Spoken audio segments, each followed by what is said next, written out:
기도하겠습니다. 하늘에 계신 하나님 아버지, 거룩한 주님의 날 경배와 찬양을 올려드립니다. 기쁜 마음으로 찬양하며 이 시간 주님이 함께해 주시길 기도합니다. 우리 안에 오직 주님을 사랑하며 말씀을 사랑하는 마음으로 예배하기 원합니다. 예수 그리스도의 이름으로 기도드립니다. 아멘. 할렐루야. 저희 이 시간 하나님께 찬양을 드리는 시간 갖겠습니다. 저희 첫 곡은 주가 보이신 생명의 길 다 같이 찬양하겠습니다.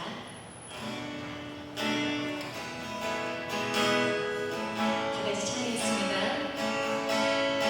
주가 보이신 생명의 길, 나 주님과 함께 사랑 마음을 드리며 주님 앞에 나가리. 나의 의로움이 되신 주 그 이름 예수, 나의 길이 되신 이름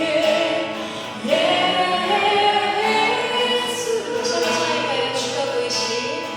주가 보이신 생명의 길, 나 주님과 함께 사랑 마음을 드리며 주님 앞에 나가리. 나의 의로움이 되신 주 그 이름 예수, 나의 길이 되신 이름 예수. 나의 길 오직 그가 아시나니, 나를 달려오신 후에 내가 잡는 것이 나오. 다시 처음부터 찬양하겠습니다. 주가 보이신 생명의 길, 나 주님과 함께 상한 마음을 드리며 주님 앞에 나가리. 나의 의로움이 되신 주 그 이름 예수, 나의 길이 되신 이름 예수. 나의 길 오직 그가 아시나니, 나를 달려오신 후에 내가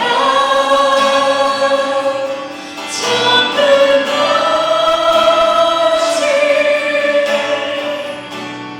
나오리. 다시 한번 찬양하겠습니다. 나의 길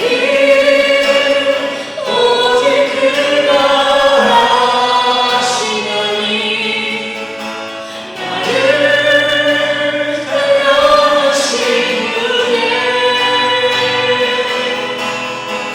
내가 잡는 것이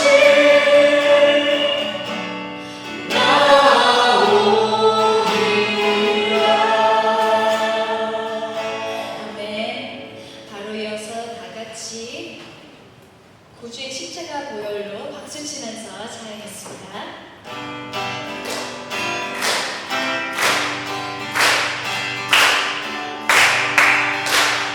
구주의 십자가보다 주의 십자가를 전하네. 죄를 씻으신 주 그리스도 찬송합시다. 찬송합시다. 찬송합시다.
봄의 꽃향기와 가을의 열매 변하는 계절의 모든 습관이 당연한 것 아니라 은혜였어. 모든 것이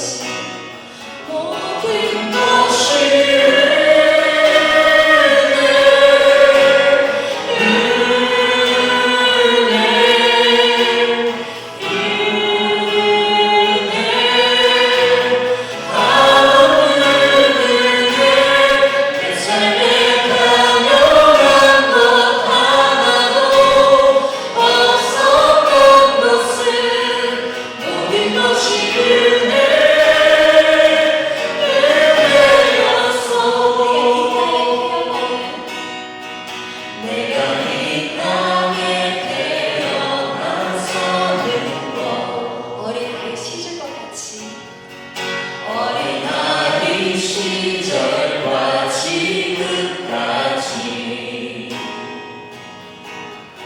숨을 쉬며 살며 꿈을 꾸는 삶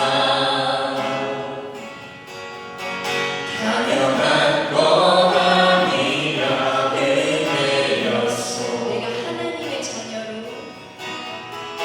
내가 하나님의 자녀로 살며 오늘 찬양하고 예배하는 삶 복음을 전할 수 있는 축복이 당연한 것 아니라 은혜였어. 모든 것이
기도드리겠습니다.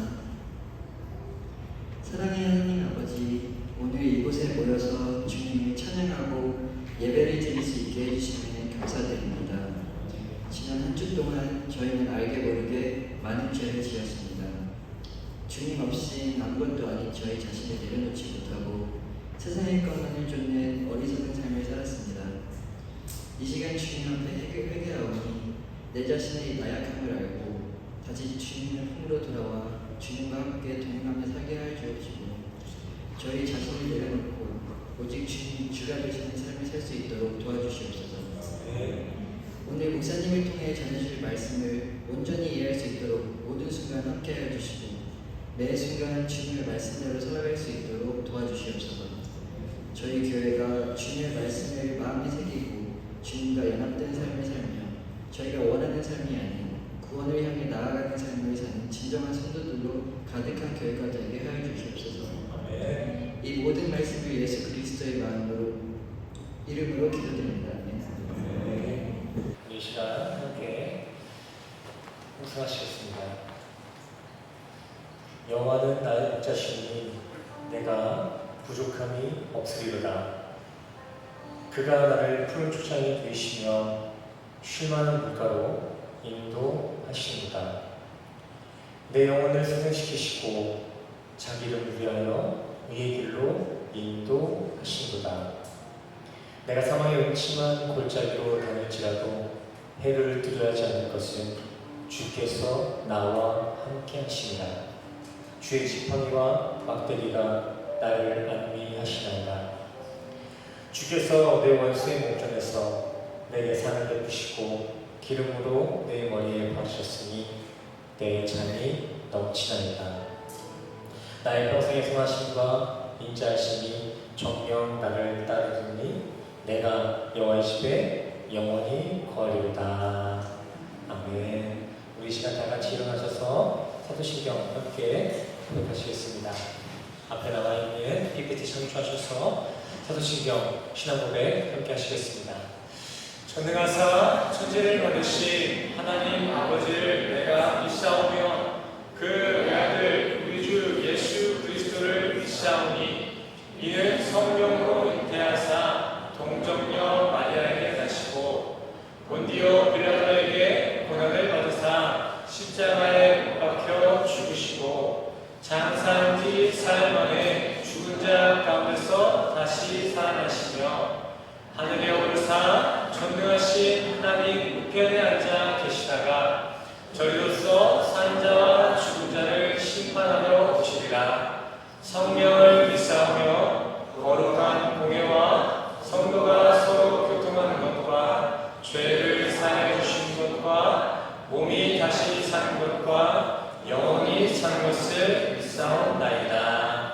아멘. 모두 자리에 참석해 주시기 바랍니다. 오늘 교회 소식 함께 나누도록 하겠습니다. 오늘도 말씀 찾아 이 자리에 모신 성도님들을 주님의 이름으로 환영하고 축복합니다. 스승교회 주일 예배 시간은 오전 11시 한차례 있겠고요. 목요 예배 시간은 오후 7시 30분 되겠습니다. 미리 오셔서 오늘 말씀을 묵상해 주시고 기도로 예배를 준비해 주시기 바랍니다. 또 예배 이외에도 신방이나 성경 공부가 필요하신 성도님들은 교회로 연락해 주시기 바랍니다. 주일 예배 대표기도 순서가 매달 교회 주보에 업데이트되고 있습니다. 순서를 미리 확인해 주시고 기도로 순서를 준비해 주시기 바랍니다. 또 스승교회 주보는 또 QR코드 모바일로도 사용 가능합니다. 오늘 같은 경우에는 불가피하게 프린트를 하지 못했습니다. 지금 주보가 프린트가 지금 토너가 다 떨어져가지고 아직 못 받았는데 다음 주에는 다시 종이 주보도 같이 볼 수 있을 것 같습니다. 우리 이왕 QR코드 만들어낸 거 많은 이용 부탁드립니다. 오늘 같은 경우에는 다들 이거 들어가 주셔야겠죠? 필요하시면 지금 스캔하셔도 될 것 같습니다. 10초 드릴게요. 10초 동안 스캔하셔서 그리고 또 예배 중에 QR코드로 지금 찍어놓은 주보를 보다가 중간에 카카오톡 보면은 다시 저 못 돌아가거든요. 그러니까 주보만 보세요. 주보만. 자, 다 되셨나요? 어렵지 않습니다. 나와 있잖아요. 1번, 2번, 3번. 그냥 카메라 갖다 대면은 주보가 뜰 거예요. 그리고 다른 거 하시면 안 돼요. 그리고 다시 못 돌아갑니다.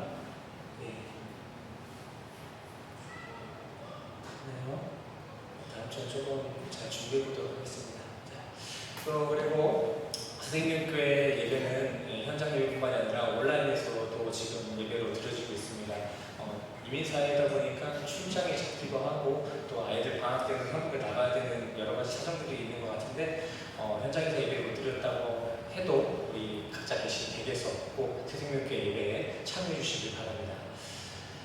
헌금 시간은 따로 순서에 없습니다. 봉헌에 감동이 있으신 분들은 본당 문 앞에 놓여진 헌금함에 봉헌해 주시기 바랍니다. 또 주일학교 예배가 지금 오전 9시 30분, 주일 오전 30분마다 들어지고 있습니다. 우리 아이들 예배를 위해 픽업 필요하시는 성도님들 계시면 우리 김소연 선생님이나 배지호 권사님께 연락해 주시기 바랍니다. 또 오늘 예배가 끝나고 예찬 후에는 오후 1시부터 교회 1층 수레비실에서 제자 모임이 있습니다. 더 많은 기도와 교제가 필요하신 분들은 1층 후레비실로 모여주시기 바랍니다. 또 특별 방문인데요. 우리 김성민 지사님이 한 2주 전에 갑상선 암을 진단받으셔가지고 병상에 계신데 또 정밀 검사를 보니까 지금 림프절까지 그 암이 전이가 되었다고 해요. 그래도 다행인 거는 8월 7일 다음 주에 빠른 시간 안에 이렇게 수술을 할 수 있어서 지금 바로 이렇게 치료가 시작될 것 같은데 병상에 있는 우리 집사님이 지치지 않을 수 있도록 우리 성도님들 기도로 중보해 주시고 또 병상을 함께 지키고 있는 우리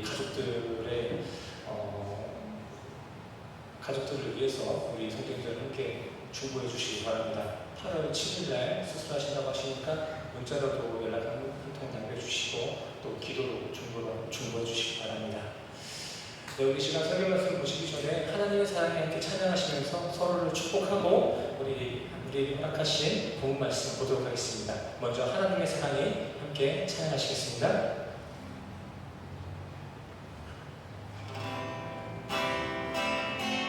우리 서로를 축복하며 찬양할까요? 하나님의 사랑이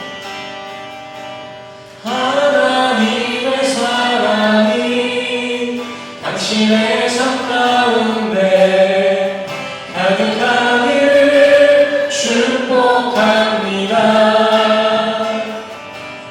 하나님의 은혜가 우리 가운데 가득하기를 기도한 다시 한번 찬양할까요? 하나님의 사랑이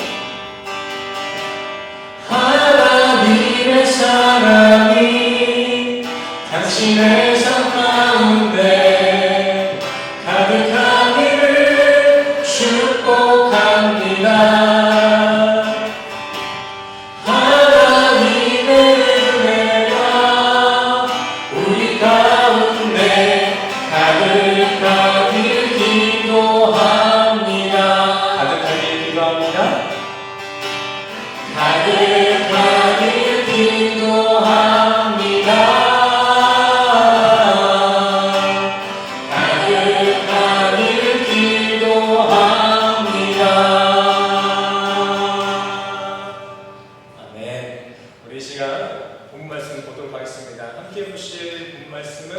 데살로니가 전서 5장 1절에서 11절까지 말씀드리겠습니다.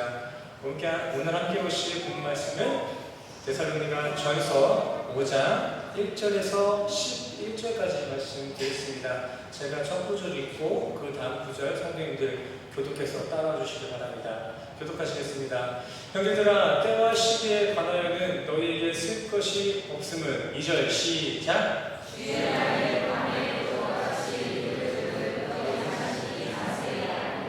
저희가 평안하다, 안전하다 할 그때에 잉태된 여자에게 해산 고통이 이름과 같이 멸망이 호연히 저희에게 이르리니 결단코 피하지 못하리라.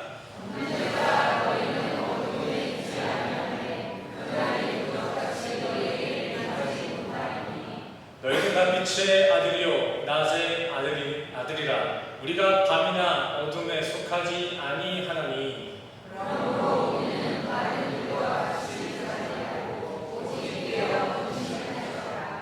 자는 자들은 밤에 자고 취하는 자들은 밤에 취하되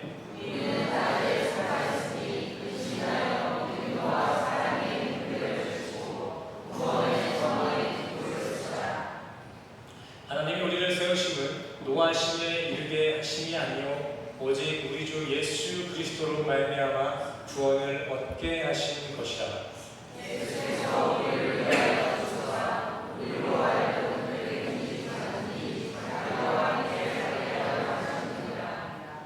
우리 11절을 같이 읽도록 하겠습니다. 11절 시작. 그러므로 피차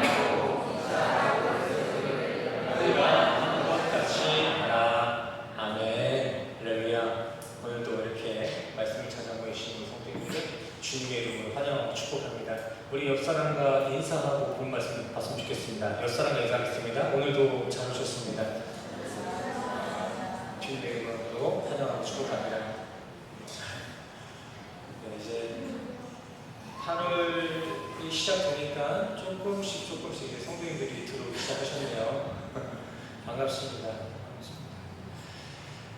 자, 오늘 설교 제목은 성도여 일어나라입니다. 성도여 일어나라. 민성이랑 명성이 일로 와. 앞으로.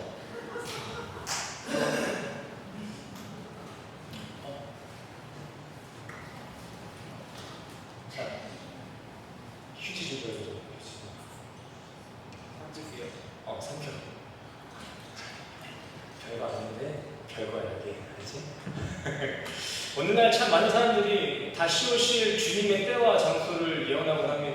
오늘 함께 계신 본문의 말씀대로 여러 사람들이 예수님이 다시 오실 그 재림의 때 그 시기를 예언하고 있어요.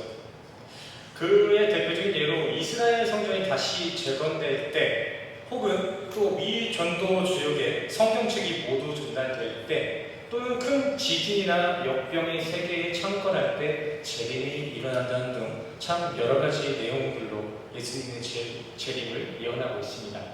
하지만 이러한 시한부 종말론을 얘기하는 그 예언자들의 이야기를 들어보면은 다른 그 때와 장소를 다르게 이야기합니다. 여러 사람들이 그 재림의 때를 확신을 가지고 설교하고 예언하기도 하는데 그 내용들을 다 추려보니까 같이 일맥상통하는 부분들이 없어요.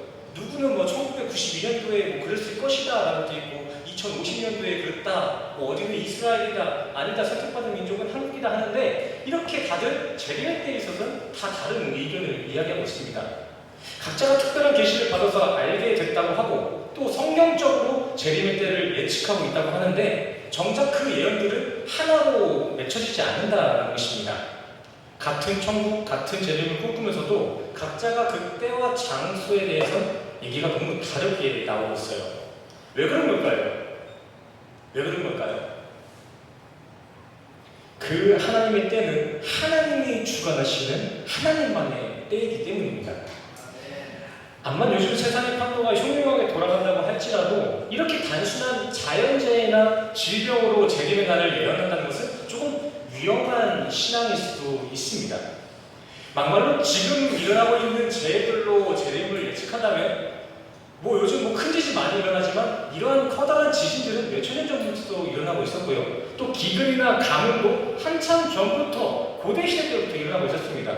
또 질병이나 코로나, 지금 코로나를 보고 말살하고 하고 있는데 그렇게 얘기하기 조금 위험한 게 흑사병, 유럽에 창궐했던 흑사병 때에는 4, 5명이 죽었습니다. 4년이라는 기간 동안 4, 5명이 죽었어요. 유럽 인구의 전체 30%에서 많게는 60%까지 보고 있습니다. 4년 동안 유럽 인구가 절반이 넘게 죽었다는 거예요. 병 하나 때문에.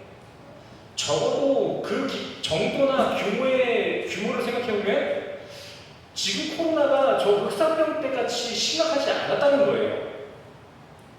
또 기독교인들의 핍박받는 때로 재림을 예언한 것도 조금 조심할 필요가 있습니다. 물론 실제로 현대에도 이슬람 국가라든지 북한과 같이 사회주의 국가에서는 종교적 탄압을 받고 있습니다. 기독교인들이 여러 나라에서 현 시대에도 여러 가지 어려움을 겪고 있어요. 하지만 이것 또한도 고대 시대나 초대교회 때의 핍박에 비하면 현 시대 기독교의 고난은 그 정도나 규모에 비교해서 그렇게 더 심하다, 말세를 예측할 만큼 아주 극한 차이를 보이고 있지는 않습니다. 지금 제가 말씀드리고자 하는 것은 하나님의 때, 재림의 때, 성도의 부활의 때, 종말의 때는 온전히 하나님의 주관 아래서 도둑이 자고 있는 집을 털어가는 것 마냥 아무도 예상치 못할 때 일어나는 하나님의 일이라는 것입니다. 요즘 유튜브 보다 보면은 신천지, 구원파, JMS 이런 사이비 이단들이 다들 일반 교회의 탈을 쓰고 시한부 종말론을 설교하고 그러던데 우리 이거에 떨면 안 됩니다. 두려워할 필요가 없어요. 우리는 분별해야 됩니다. 분별을. 단순히 세대주의 시한부 종말론을 설교하는 사람은 다 가짜다라고 지금 얘기하는 것이 아닙니다. 또 그런 때는 없다, 종말은 없다, 재림은 없다, 심판은 없다라고 이야기하는 것도 아니고 인간은 그 때나 장소를 결코 알 수 없다는 것입니다. 인간은 당초에 알 수가 없어요. 아무리 뭐 사회적인 이슈를 가지고 와서 타당한 근거를 갖고 뭐 재림을 얘기한다고 해도 그런 것들로는 재림을 예측할 수 없다라는 것입니다. 오늘 본문에 나온 바와 같이 애초에 그 주의 날, 심판의 날의 시기는 묵시의 때예요. 묵시의 때. 우리가 인생을 살아가는 이 물리적인 시간의 때가 아니라 하나님이 만들어 놓은 그 묵시의 때가 그 재림의 때, 종말의 때라는 것입니다. 그 말은 즉슨 하나님만 그 때를 아실 수 있다는 거예요. 그래서 사도 바울은 분명히 말합니다. 그 때와 시기, 1장부터 계속 이야기한 예수님의 재림과 부활, 심판, 그거에 대해서는 심판의 3분의 1을 집필한 나 바울도 no idea, 아무것도 모르겠다.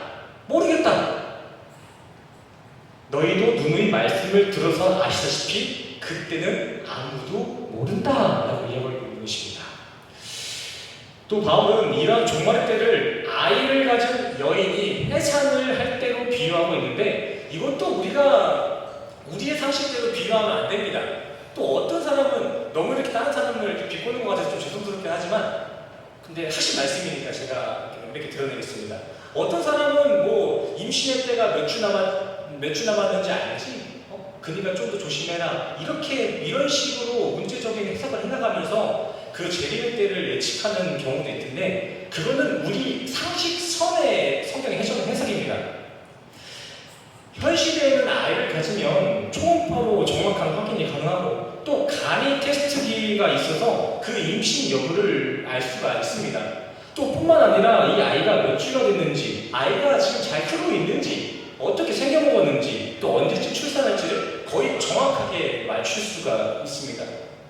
근데 이건 엄연히 현대과학의 발전으로 누리고 있는 문명의 혜택인 것이지 2000년 전 때까지만 해도 아니 한 300년, 400년 전까지만 해도 당시의 여자의 임신 여부나 출산의 때는 우리가 알 수가 없었습니다. 너무 단순하게 들릴 수 있겠지만 그저 속이 안 좋고 배가 나오면 임신한 거라고 가늠을 했었고요. 또 출산은 더욱이 그때를 알기가 어려웠습니다. 이렇게 고대시대 당시엔 출산 예정일 이런 거 없이 그냥 배에 심한 진통이 오면 그때 아이를 갖는 것이 고대시대 출산 문화였다라는 것이죠. 그래서 오늘 본문의 바울은 마지막 때, 재림의 때, 성도들의 부활의 때를 고대 여인의 출산에 비유하고 있는 것입니다. 이렇게 심판은 예상치 못한 날, 고통과 함께 올 것이다 라는 거예요. 그리고 이어서 바울은 그런 불특정의 마지막 날에 일어날 하나님의 심판, 하나님의 때를 믿지 아니하는 영적 안일함에 빠져있는 교만한 사람들은 모두 멸망하게 될 것이다 라고 이야기하고 있습니다. 하나님의 때가 언제일지 모르겠지만 그때가 도래하게 되면 그때를 믿지 아니한 모든 이방인들은 멸망할 것이라는 거예요. 실제 이 당시 데살로니가 지역은 항구 도시 역할을 함으로써 이집트와 로마 같은 여러 이방 문화와 종교를 받아들이면서 그 종교에 많은 영향을 받았습니다. 그때 유독 내세를 부인하는 유물론적 현세주의자들과 또 실존주의, 쾌락주의가 상당한 악영향을 끼치고 있었습니다. 당시 그들은 신을 믿고 안 믿고는 내 선택이며 인간이 죽고 사는 이것 또한 인간의 그 주체가 된다면서 극단적으로는 죽음 이후에는 nothing, 아무것도 없으니 그저 주어진 오늘, 주어진 이 인생에 우리의 마지막이라 생각하고 후회 없이 즐기자라는 그러한 쾌락주의의 열풍이 불기도 했습니다. 그래서 당시 데살로니가에는 성적인 문란과 생활의 타락이 극심했어요. 오늘 본문은 바로 이러한 쾌락주의, 현세주의자들에게 경고하고 있는 것입니다. 오늘을 일지 내일을 일지 모르는 그날, 세상 사람 그 누구도 알지 못하는 그날에 하나님은 반드시 믿지 아니하는 이들을 멸망으로 심판하실 것입니다. 그리고 바울은 그런 세상의 철학과 이방 종교에 노출된 성도들에게 이렇게 말하고 있습니다. 5절과 6절입니다. 그날에 하나님의 자녀들만 살아남는 것입니다. 그러니 항상 깨어 있으세요. 정신을 차려야 합니다. 말세를 사신 성도님들 성도답게 사시길 바랍니다. 바울의 한 말입니다. 바울의 한 말. 제가 이러한 내용을 우리 학생들에게 가르칠 때마다 우리 학생들이 반박하는 게 있어요. 그러면 우리는 죽기 직전에 하나님 만나고 천국 가면 되지 않나요? 이러한 유아틱한 질문들을 많이들 하시는데 중요한 거는 그때를 우리는 알지 못한다는 거예요. 우리는 적어도 이번 일은 아니겠지. 적어도 내가 지금 30대니까 40대는 넘기겠지. 라는 이런 안일함 속에 있는데 그 하나님의 뜻은 아무도 모른다는 거예요. 조금 극단적인 예로는 우리가 예배를 드리고 있는 이 시간이 마지막의 시간이 될 수도 있다는 거예요. 정신 차려야 돼요, 사실은. 긴박함을 가지고 있어야 됩니다, 우리는. 은혜로서 그 자유를 누리는 것도 맞지만 정말 그 은혜가 우리의 삶을 주장하고 있는지 정신 차리고 깨어 있어야 될 줄 믿습니다. 근데 이거를 또 어떤 사람은 마냥 졸지 말라는 문자적인 의미 그대로 뭐 설교 때 졸아서는 안 된다라는 좀 재밌는 해석을 하기도 하던데 그건 아닌 것 같습니다. 물론 매 설교 때마다 졸고 있고 매사 게으름이 있는 건 당초에 덕이 안 되는 게 맞고요. 또 실제 설교 때 졸다가 죽은 유도라는 청년이 있기도 합니다. 예가 있긴 해요. 하지만 결과적으로 오늘 본문에 바울이 하고자 하는 의도는 그것이 아닙니다. 자, 성경을 보셔서 이제 아시다시피 이 어두움의 뜻은 분명히 다른 의미를 가지고 있습니다. 자, 성경에서 밤과 어두운 무엇을 의미합니까? 빛이신 예수가 없는 공허한 삶, 아직 빛이신 예수를 주로 받아들이지 않은 영적 어두움에 놓인 인생이 어두운 밤입니다. 예수가 없는 상태가 밤, 어두움이라는 것입니다. 또 에베소서에서는 음행, 탐, 심, 우상숭배에 빠진 불순종의 아들들을 어두움이라고도 지칭하기도 합니다. 그리고 또 이어서 잠자는 자들은 그냥 쿨쿨 수면에 들어간 상태가 아닙니다. 죽음이에요, 죽음. 예수님께서 말씀하지 않으셨습니까? 잠들었도다. 근데 그 잠들었다는 그 수면을 취하고 있는 게 아니라 죽음을 의미한 것이죠. 향락, 세상의 쾌락에 빠진 이들은 살았으나 죽음이라는 메시지와 같이 잠자는 자라, 죄로 말미암아 사망을 경계된 이 세상에만 취해서 그 세상의 대가인 죽음만을 기다리는 육신에 있는 자들이 바로 잠자는 자입니다.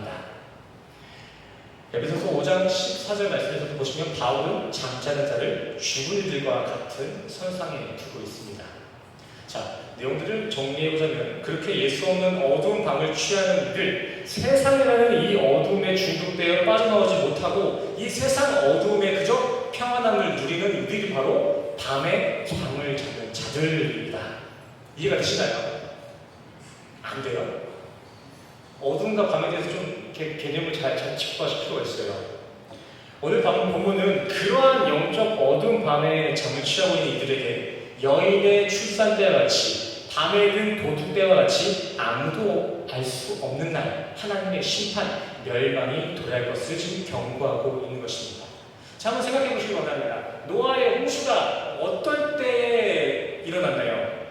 언제 홍수가 일어났죠? 차츰차츰 심판의 징조를 보이다가 물이 쌓여서 심판당했나요? 아닙니다. 일상을 살다가 심판이 일어났습니다. 그들은 그저 다들 장가하고 시집가는 그 일상을 살고 세상에서 평안 누리고 있다가 하나님이 정하실 때 홍수로 심판을 받았습니다. 또 예레미야 때 예루살렘도 어떨 때 벌을 받았죠? 하나님의 심판을 두려워하지 아니하고 그저 세상에 평안하다 할 때 벌 받았습니다. 바벨론에 의해 멸망이 일어날 때도 마찬가지였죠. 그러기에 바울은 성도들에게 말합니다. 낮에 속한 성도님들, 빛이신 예수를 주로 믿는 빛의 성도님들, 지금 어떤 때를 살고 있는지 깨어 정신을 차려야 합니다. 원어와 해석대로 하면은 성도님들이 정말 낮의 아들, 성도가 맞다면 반드시 그런 어두운 세상에 잠들지 않도록 이 세상의 삶을 경계하고 분별해야 합니다. 아멘. 아멘. 맞습니다. 우리는 이 세상이 결국 추구하는 것이 사망, 어둠인 것을 깨닫고 무엇이 진정 빛의 자녀된 삶인지를 우리는 분별해내야 될 필요가 있는 것입니다. 그리고 바울은 그 빛의 자녀된 낮에 속한 이들의 삶을 이렇게 이야기하고 있습니다. 우리 7절과 8절 같이 읽겠습니다. 7절 시작. 자는 자들은 밤에 자고 취하는 자들은 밤에 취하되 우리는 낮에 속하였으니 근신하여 믿음과 사랑의 힘들을 붙이고 구원의 소망의 등로를 쓰자. 아멘. 자, 이게 무슨 뜻일까요? 믿음의 주이신 예수 그리스도, 그 믿음이신 예수의 십자가로 확증한 하나님의 사랑을 호신용으로 붙여라. 예수를 그리스도로 옷 입으라는 것입니다. 죄로 더럽혀진 우리의 육의 인생을 예수의 피 묻은 옷으로, 그 말씀으로 정결케 하라는 것입니다. 빛의 자녀답게. 진정 성도를 성도되게 하는 것, 교회를 교회되게 하는 것은 예수의 피로 빨아놓은 옷, 말씀입니다. 말씀. 하나님은 세상 착하고 선한 이들 말고 말씀을 입은 자들을 자신의 자녀라고 칭하십니다. 우리 성도님들 빛의 자녀가 맞으실까요? 이 내용들을 비춰볼 때 나는 빛의 자녀가 맞는지 한번 확인해 보시기 바랍니다. 그것이 맞다면 우리 성도님은 어떻게 증명할 수 있습니까? 어떻게 내가 빛의 자녀임을 증명하고 있습니까? 오늘 이 시간 교회를 나왔다고요? 아니요. 성도님들은 오늘 예배 시간에 나오셔서 교회에 출석하셔서 빛의 자녀가 된 게 아니라 이 그리스도의 피 묻은 성경 말씀에 아멘하셨기 때문에 하나님이 빛의 자녀로 칭해주신 것입니다. 아멘이십니까? 자, 좀 어렵네요. 한번 빨간 색깔 글씨랑 밑줄친 글씨를 한번 읽으면서 따라와 주시기 바랍니다. 정말 우리가 그런 자녀가 될 자격이 있어서가 아니라 우리가 하나님이 가장 사랑하는 그리스도의 공로를 믿고 그의 의를 붙잡은 그리스도의 친구이기 때문에 하나님은 그래 너도 거룩하다 칭해줄게 해서 우리가 하나님의 자녀가 된 겁니다. 말 그대로 예수의 공로로. 우리가 어떠한 대단한 의가 있어서 천국 백성으로 인치받은 것이 아니라 그 의이신 예수 그리스도와 친구가 되었기 때문에 그 친구의 의로 우리는 하나님의 자녀가 되었다는 것입니다. 사람들 사이에 친구 따라 강남 간다는 말도 있지 않습니까? 마찬가지로 예수를 믿음으로 벗삼으면 예수가 우리의 친구가 되면 우리는 그 의로 천국에 갈 수 있는 것입니다. 우리 옆 사람과 인사하면서 기억했으면 좋겠습니다. 예수 따라 천국 갑시다.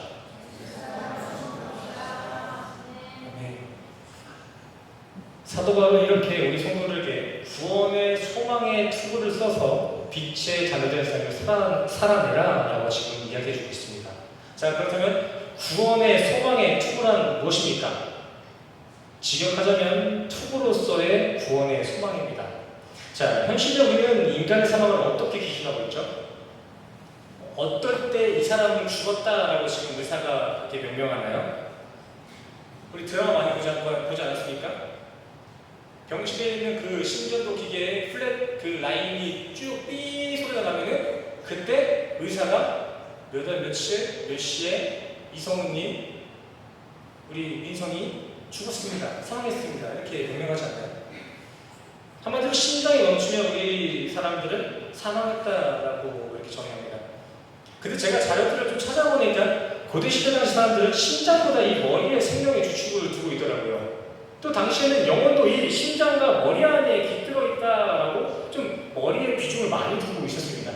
그래서 전쟁에서 승리한 장군들이 그렇게 적군의 머리를 잘랐다고 해요. 주술적인 의미이기도 하지만 그 적장의 영혼까지 점령해내려고 그렇게 머리를 따왔다고 해요.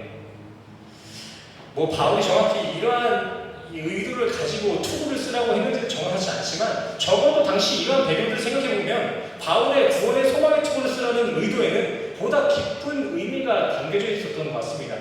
자, 그렇다면 그 투구를 이루는 구원의 소망이란 무엇입니까? 이것 또한 호신용과 동일한 맥락으로 영광의 소망 되시는 그리스도, 그 그리스도로 생명과 영혼을 지키고 주장하는 것, 이것이 구원의 소망의 투구를 쓰는 것이며 이것이 바로 바울이 세상에 깨어 분별된 삶을 사는 성도의 삶, 믿음, 사랑, 소망을 입은 빛의 자녀의 모습으로 소개하고 있는 것입니다. 빛의 자녀로서의 삶을 살아가는 것이 우리 성도로서의 모습인데 그러한 모습은 지금 이 말씀으로 지금 갖춰지고 있다는 것입니다. 계시록에서도 보시면 하늘의 예배에 참석하여 하나님의 영광을 찬양하는 존재들, 즉 천국 백성의 모습을 그리스도의 옷을 입은 자, 그리스도의 영광을 면류관을 쓴 자로 그려내고 있습니다.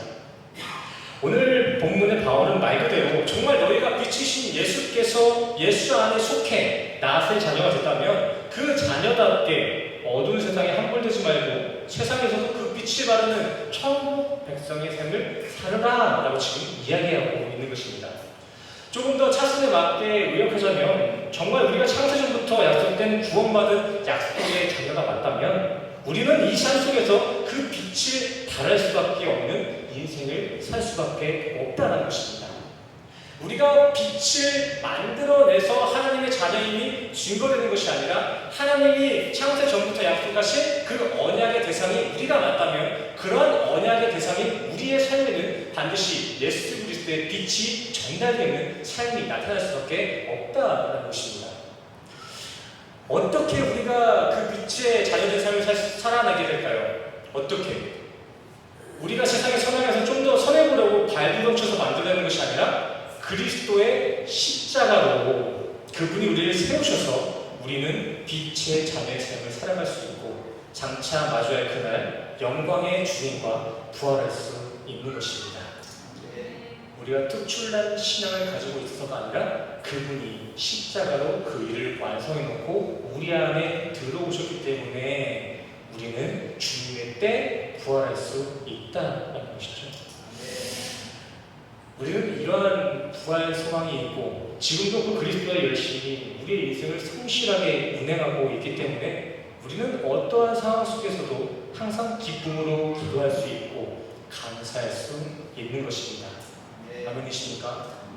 마지막 소망이 있기 때문에 우리는 이 과정의 인생 가운데 기쁨을 잃지 않을 수 있다는 거예요.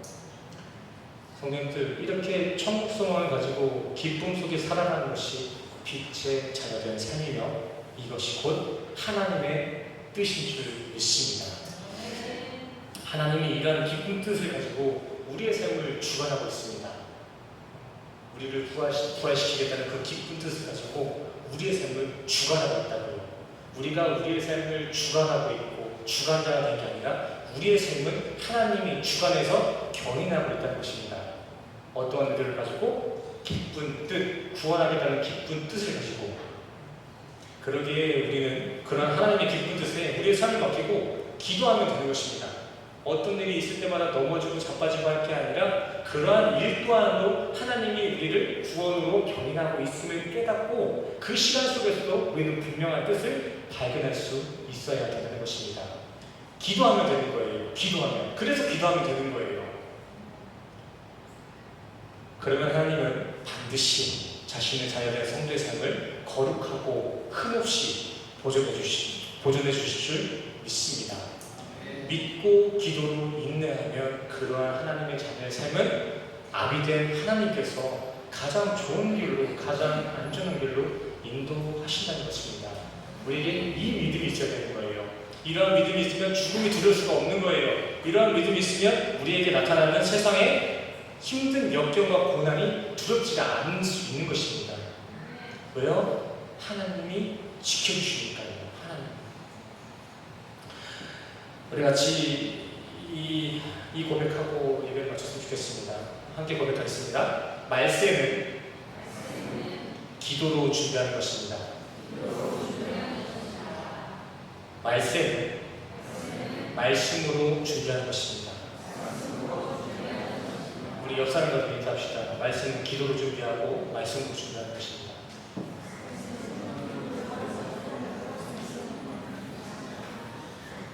그래서 우리 기독교들은 기도할 수 있고 말씀 볼 수 있으면 걱정할 거 하나도 없습니다. 알았어, 정성아? 아멘. 네, 오늘 말씀은 여기서 마치도록 하겠고요. 우리 시간 우리에게 허락하신 이 말씀의 감동을 가지고 또 우리가 한 주간 가지고 있었던 기도를 가지고 또 아까 주전에 중보 제목을 나눠드렸던 것처럼 우리 김성민 시장님의 또 많은 치료와 빠른 회복을 위해서 우리 시간 함께 기도로 나아갔으면 좋겠습니다. 먼저 기도할 수 있는데 함께 찬양하시고 기도로 나아가시도록 하겠습니다. 함께 찬양하시겠습니다. 믿음 가지고 찬양했으면 좋겠습니다. 기도할 수 있는데 기도할 수 있는데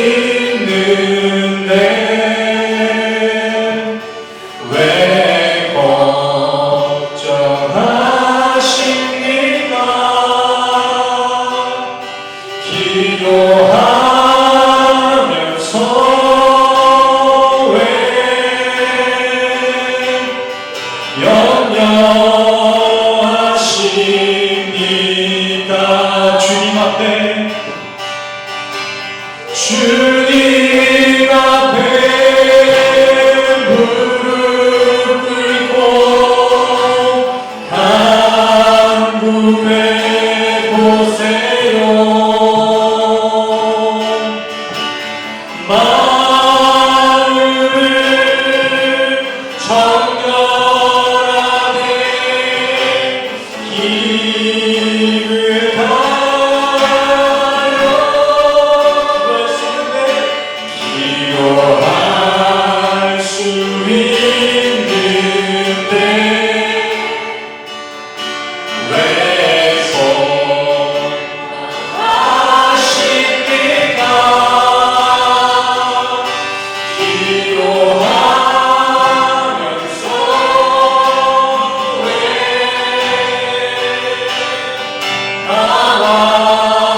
나와하십니? 주님 마음 내게 주소서. 주님 마음 내게 주소서. 내 아버지 주님 마음 내게 주소서. 나를 향하신 주님의 뜻이 이루어지도록 주님 마음 내게 주소서. 우리 처음부터 찬양할까요? 보소서 주님 나의 마음을 선한 것 하나 없습니다. 그러나는 모든 것 주께 드립니다. 사랑으로 안으시고 날 새롭게 하소서. 주님 마음 내게 주소서. 내 아버지 주님 마음 내게 주소서. 나를 향하신 주님의 뜻이 이루어지도록 주님 마음 내게. 마지막으로 다시 한번 고백합시다.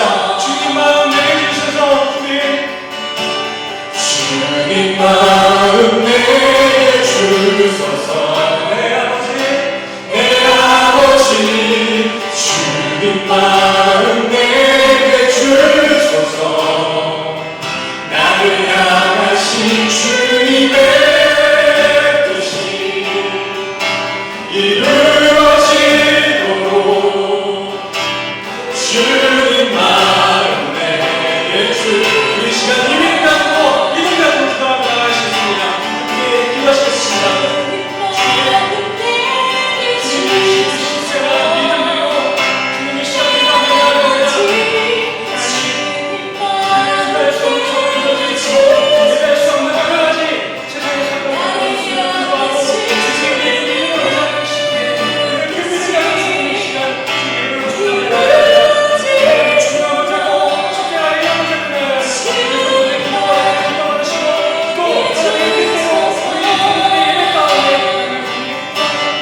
하나님, 어두워진 이 세상 속에 빛으로 오셔서 우리 성도들을 낮의 자녀로 보여주시는 감사를 드립니다. 우리 성도들 갑자기 남겨진 이 인생 속에 수없이 많은 고난과 역경을 마주할 때도 있겠지만 그때마다 주님이 친히 함께 하셔서 이 구원의 소망을 놓치지 않게 하시고 그 소망 붙들고 어떤 상황 속에서도 빛의 자녀답게 내 삶의 기쁨과 감사를 고백하며 살아갈 수 있는 우리 성도에게로 인도하여 주시옵소서. 주님께 우리의 인생을 위탁합니다. 우리의 뜻과 계획보다 더 선하고 아름답게 이뤄가 주시옵소서.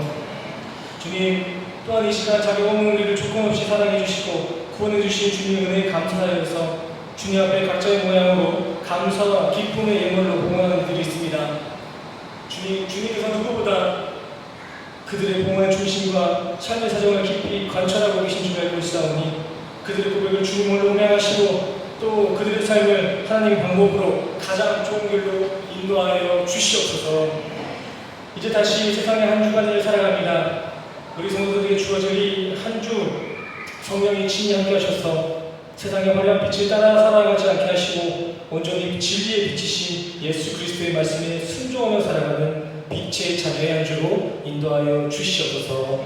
성도의 기도를 응답하실 줄 믿사오며 예수 그리스도 이름으로 기도드렸습니다. 아멘. 할렐루야. 우리 시간 다 같이 일어나셔서 마지막으로 기대 찬양 함께 찬양하시고 오늘 예배를 나가도록 하겠습니다. 기대 함께 찬양하시겠습니다.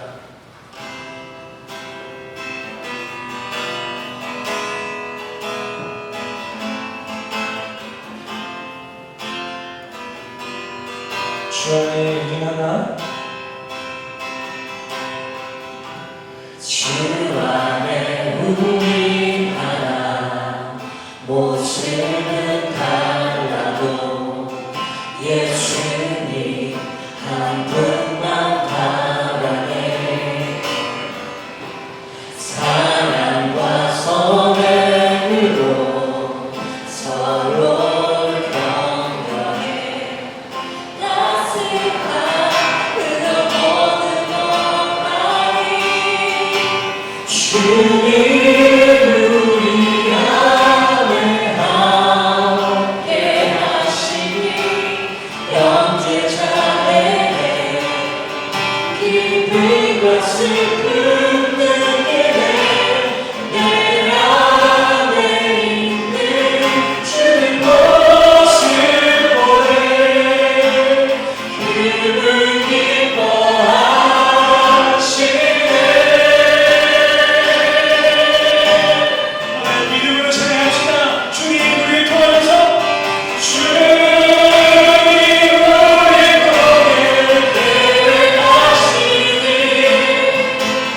부족한 입술로 찬양하시니 주님 우리 통해 내려가시니 너를 통해